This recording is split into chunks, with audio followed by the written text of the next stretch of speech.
बिस्मिल्लाहिर्रहमानिर्रहीम। Fly news के तमाम देखने और सुनने वालों को खुश आमदीद। अगर आप हमारे चैनल पर नए हैं तो सबसे पहले चैनल को सब्सक्राइब कर दें और बेल आइकन को प्रेस कर दें और हमारी वीडियो को पूरा देखें ताकि दुनिया की मालूमात से आप बाखबर रह सकें। आए बढ़ते हैं खबरों की जानिब।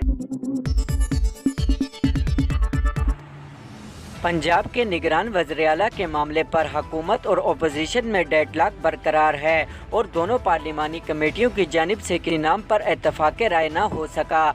निगरान वज़ीर-ए-आला पंजाब के लिए पंजाब और अपोजिशन अरकान का इजलास हुआ जिसमें किसी एक नाम पर इत्तफाक राय न हो सका। इजलास के बाद मीडिया से गुफ्तगू में तहरीक इंसाफ के पार्लिमानी कमेटी के रुकन राजा बिशारत का कहना था कि पंजाब में निगरान वज़ीर-ए-आला के लिए पार्लिमानी कमेटी में इत्तफाक नहीं हो सका। हमने जो नाम दिए हैं वो उनके दिए गए नामों से हर लिहाज से बेहतर हैं। उन्होंने अपने दोनों नामों पर जोर दिया और हमने अपने दो नामों पर जोर दिया। उन्होंने कहा कि फैसला किया गया है कि हमारे और उनके नाम अब इलेक्शन कमीशन में जाने हैं और अब ये इलेक्शन कमीशन पर है कि वो फैसला करे। हम ये तवक्को करते हैं कि इलेक्शन कमीशन आज़ादाना फैसला करेगा। पीटीआई के हाशिम जवाद बख्त का कहना था कि 90 दिन के लिए सब अहम ज़रूरत गैर जानबदारी है। उनके नाम हमारे नामों से बेहतर न हुए तो हम अगले फोरम में जा सकते हैं जो अदलिया है। ख्याल रहे कि निगरान वज़ीर-ए-आला के लिए तहरीक इंसाफ और काफ लीग की तरफ से अहमद नवाज और नवीद अकरम चीमा के नाम सामने आए। नून लीग और अपोजिशन ने अहमद चीमा और मोहसिन नकवी के नाम दिए थे।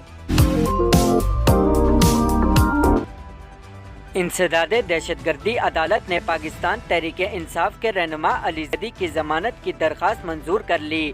बल्दियाती इंतखाबात के नताइज के मामले पर डीसी ऑफिस की माड़ी में डीआरओ के दफ्तर में तोड़ फोड़ और हंगामा आराई के इल्ज़ाम में नामजद अली ज़ैदी इंसदादे दहशतगर्दी की अदालत में पेश हुए और ज़मानत की दरख्वास्त दायर की। इंसदादे दहशतगर्दी की अदालत ने पीटीआई रहनुमा अली ज़ैदी की दरख्वास्त ज़मानत 30,000 रुपये के मचकले और औज़ मंजूर करते हुए पुलिस को मुल्ज़मान को 28 जनवरी तक गिरफ्तार करने से रोक दिया। पीटीआई के बिलावल गफ्फार, सईद अफरीदी और दीगर पहले ही मुकदमे में ज़मानत हासिल कर चुके हैं। इस मौके पर मीडिया से गुफ्तगू करते हुए पीटीआई सिंध के सदर अली ज़ैदी का कहना था कि बल्दियाती हुकूमत के लिए हाफिज नईमुर रहमान से राब्ता है। कल हाफिज नईमुर रहमान हमारे पास आ रहे हैं। उनसे मुलाकात के बाद मामले को हतमी शक्ल दी जाएगी। अली ज़ैदी का कहना था कि अब पीपल पार्टी ज़द्दारी माफिया है, इससे कोई बात नहीं होगी। बोलान के इलाके पनीर में रेलवे ट्रैक पर धमाके के नतीजे में जाफर एक्सप्रेस की बोगियां ट्रैक से उतर गई। पुलिस के मुताबिक धमाके की जद में आकर जाफर एक्सप्रेस की बोगियां ट्रैक से उतर गई। धमाके में 2 मुसाफिर जख्मी भी हुए। रेलवे ज़राए का बताना है कि धमाके में जाफर एक्सप्रेस के इंजन समेत 7 बोगियां पटरी से उतरी हैं। पुलिस का कहना है कि जाए वक़िया पर सिक्योरिटी और रेस्क्यू टीमों को भेज दिया गया है। इस्लामाबाद पाकिस्तान ने रूस से खाम तेल, पेट्रोल और डीजल दरामद करने का फैसला कर लिया। रूस और पाकिस्तान के दरमियान बैनुल हुकूमती कमीशन के इजलास के बाद गुफ्तगू में वज़ीर तवानाई मुसद्दिक मलिक ने कहा कि रूस से खाम तेल की खरीदारी और पाकिस्तान स्ट्रीम गैस पाइपलाइन से मुतल्लिक स्ट्रक्चर को मार्च में हतमी शक्ल दी जाएगी। हम मार्च में रूस से खाम तेल, पेट्रोल और डीजल दरामद करना शुरू करेंगे। उन्होंने कहा कि फ़िलहाल पाकिस्तान को देने के लिए रूस के पास LNG नहीं है।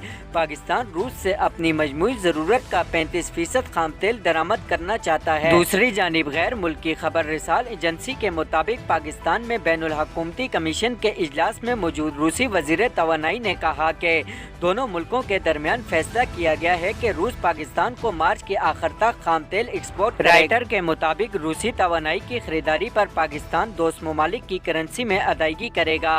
दूसरी जानिब पाकिस्तान और रूस के बैनुल हुकूमती कमीशन के 8वें इजलास का मुश्तरका इलामिया भी जारी कर दिया गया है, जिसके मुताबिक फ़रकीन ने तिजारत, सरमायाकारी समेत मुख्तलिफ शोबों में ताउन बढ़ाने पर इत्तफाक किया।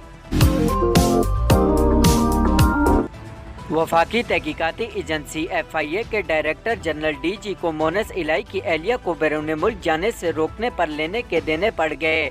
लाहौर हाई कोर्ट में तहरीम की दरख्वास्त की समाअत के दौरान जस्टिस शेरम सरवर ने DG FIA मोहसिन भट्ट से कहा कि मुजरिमों को रोक नहीं सकते और सिर्फ इंक्वायरी और इम्कानात पर नाम professional national identification list PNIL पर डाल दिया। मजाक बनाया हुआ है, रिपोर्ट पर दस्तखत तक नहीं किए।